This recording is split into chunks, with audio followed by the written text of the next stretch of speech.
amor. Pero no, Jerusalén es una tierra de pecado y de enfermedad. Israel es la nación que más acoge al orgullo gay. Así que, entonces, ¿dónde está ese manantial, hermanos? Leamos en Juan capítulo 4, versículo 14. Mas el que bebiere del agua que yo le daré no tendrá sed jamás, sino que el agua que yo le daré será en él una fuente de agua que salte para la vida eterna. Jesús sigue hablando de agua. Él viene a darnos un agua. Pero ¿cómo nos la va a dar? ¿Acaso Él nos va a lanzar un vaso de agua desde allá, desde el cielo? ¿O será que son los pastores y los líderes religiosos los que se apoderaron de esa agua y nadie más puede tener esa agua? Hermanos, leamos en Apocalipsis capítulo 22, versículo 1.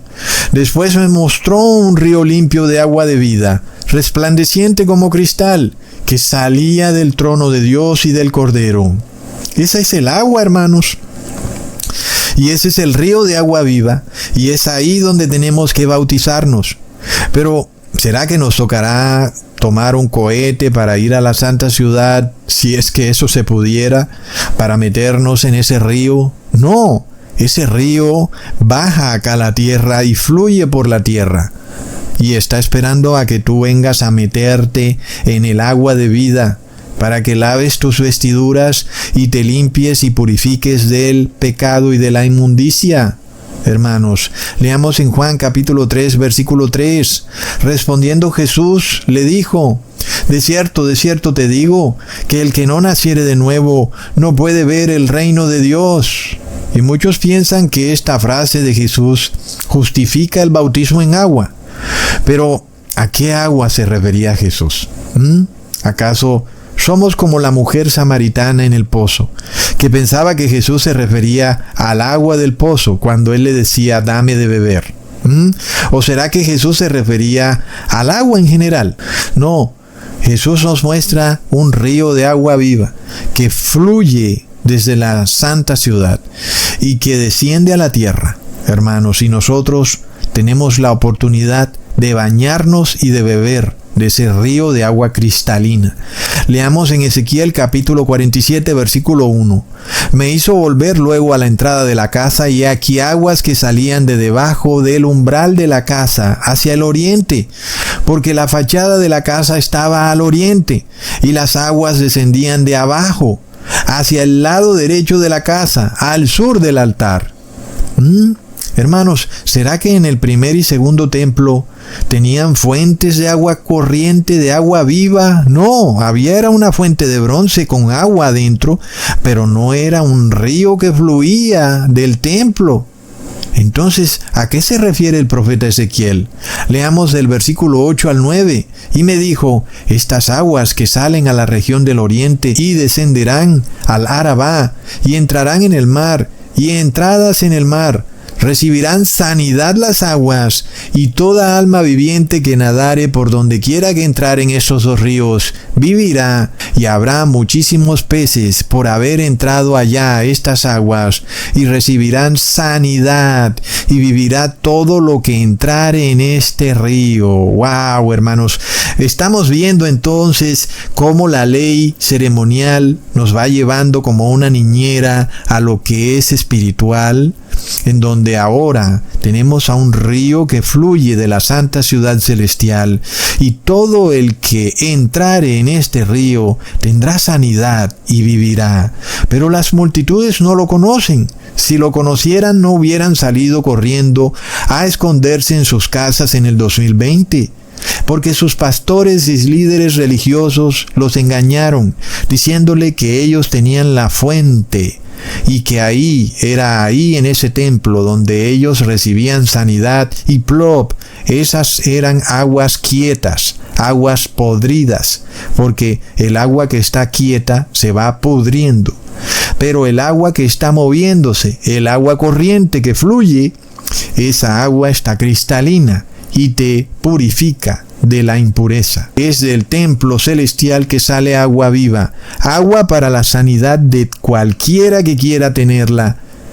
No de templos terrenales construidos por políticos o empresarios corruptos o por sociedades secretas de la Iglesia Católica. No, hermanos, esta agua viva no sale de iglesias asociadas con el Estado, dueñas de fundaciones que contratan con los gobiernos. Como dice la palabra, este es un río de agua viva.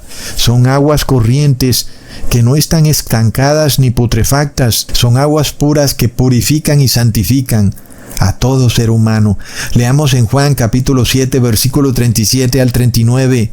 En el último y gran día de la fiesta, Jesús se puso de pie y alzó la voz diciendo: Si alguno tiene sed, venga a mí y beba.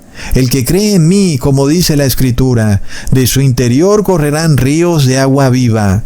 Esto dijo del Espíritu que habían de recibir los que creyesen en él, pues aún no había venido el Espíritu Santo, porque Jesús no había sido aún glorificado.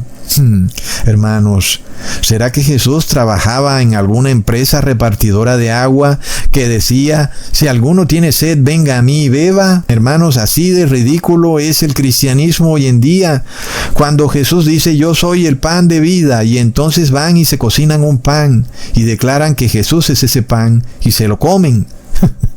Es absurdo, hermanos. Luego, ¿qué dice el versículo 39?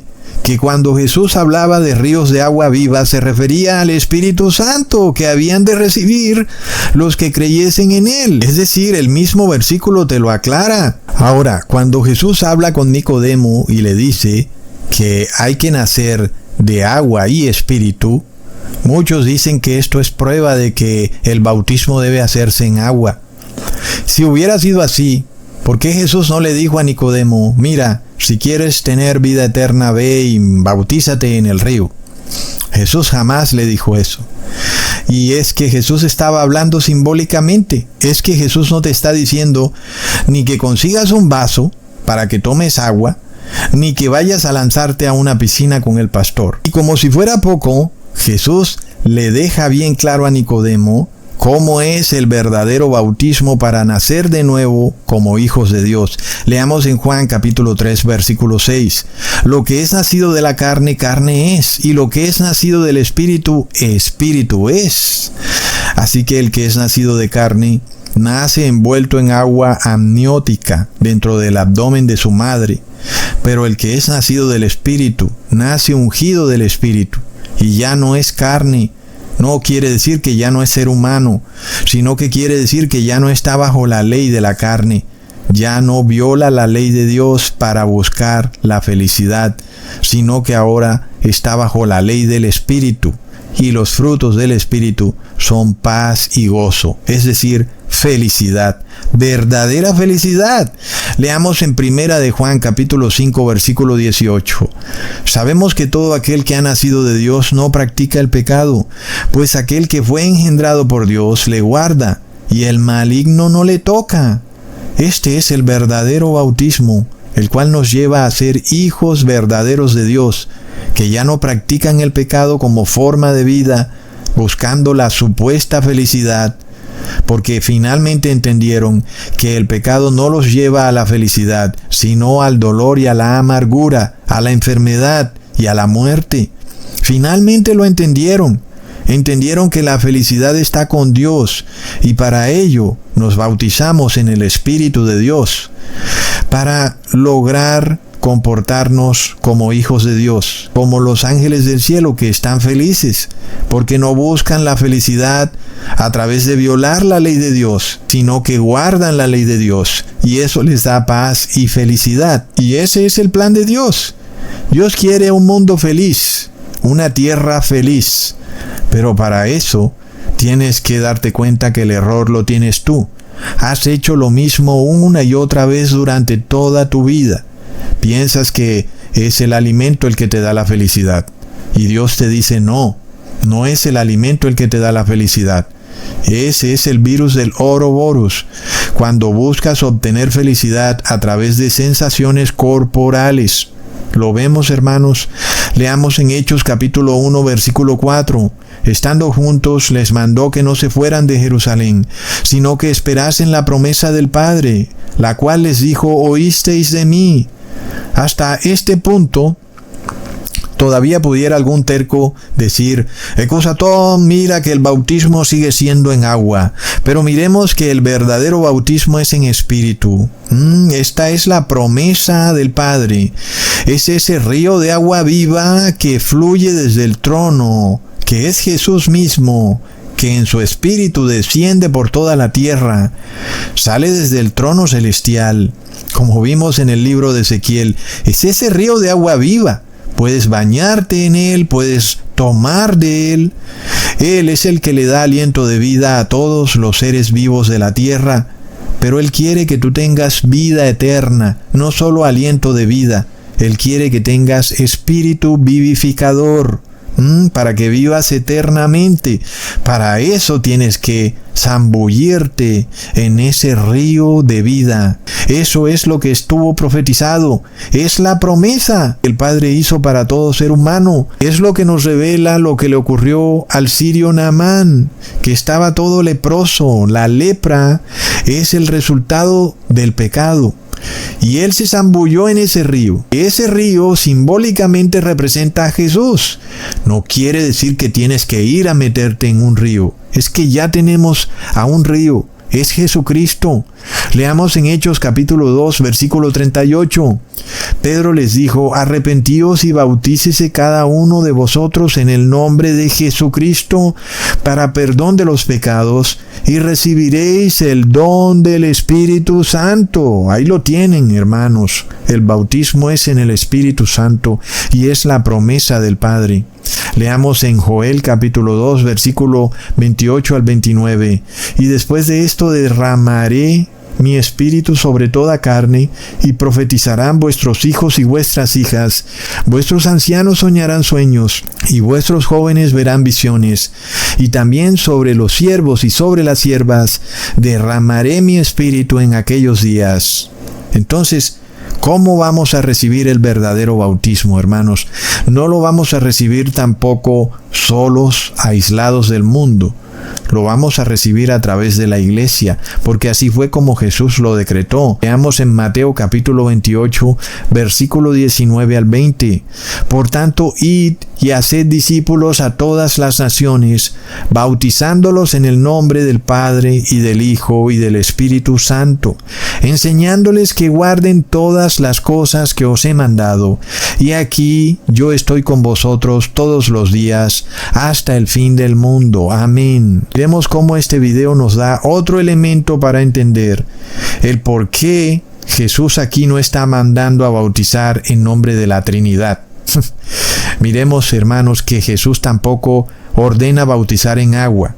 En este pasaje bíblico no aparece ni el agua ni la Trinidad. Son inventos. ¿Y por qué Jesús menciona al Espíritu Santo? Porque el bautismo es en Espíritu Santo.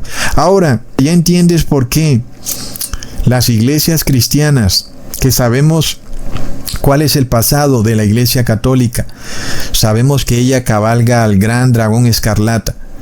Entonces, ¿por qué ella introdujo el bautismo en agua? ¿Y por qué las iglesias evangélicas, teniendo la oportunidad de separarse del bautismo en agua, continuaron con el bautismo en agua? Porque de esa manera las personas pierden de vista el bautismo en Espíritu Santo. Cuando leen este pasaje de Mateo 28, versículo 19, entonces piensan que el bautismo es en la Trinidad, porque cuentan Padre, Hijo y Espíritu Santo, no entendiendo que el bautismo es en Espíritu Santo. Es decir, que aquí no se está mencionando